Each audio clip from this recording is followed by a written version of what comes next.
அனைவருக்கும் வணக்கம். சற்று முன் வெளியான முக்கிய அறிவிப்பின்படி மார்ச் 19ஆம் தேதி இன்று வளிமண்டல கீழடுக்கு சுழற்சி காரணமாக தமிழகத்தில் பெரும்பாலான மாவட்டங்களில் மழைக்கு வாய்ப்புள்ளதாக சென்னை வானிலை ஆய்வு மையம் எச்சரிக்கை விடுத்துள்ளது. இதில் குறிப்பாக எந்தெந்த மாவட்டங்களில் மழை பெய்யக்கூடும் என்பதை பற்றியும் மேலும் சில கூடுதல் தகவலை நம்ம வீடியோல பார்க்குறோம். ஸோ வீடியோவை ஸ்கிப் பண்ணாம பாருங்க. வீடியோக்குள்ள போறதுக்கு முன்னாடி இந்த வீடியோக்கு ஒரு லைக் பட்டனை பிரஸ் பண்ணிக்கோங்க.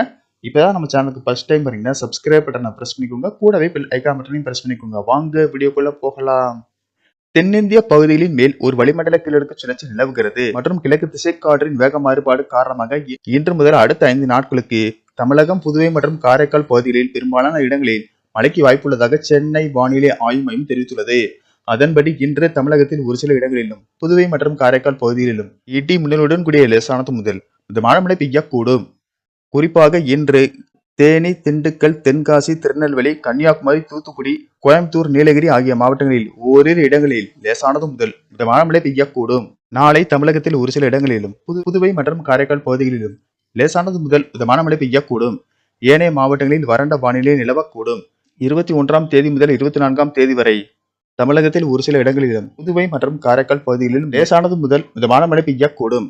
இன்று முதல் 22ஆம் தேதி வரை தமிழகத்தில் அதிகபட்ச வெப்பநிலை ஒரு சில இடங்களில் 2 டிகிரி முதல் 3 டிகிரி செல்சியஸ் அதிகமாக இருக்கக்கூடும்.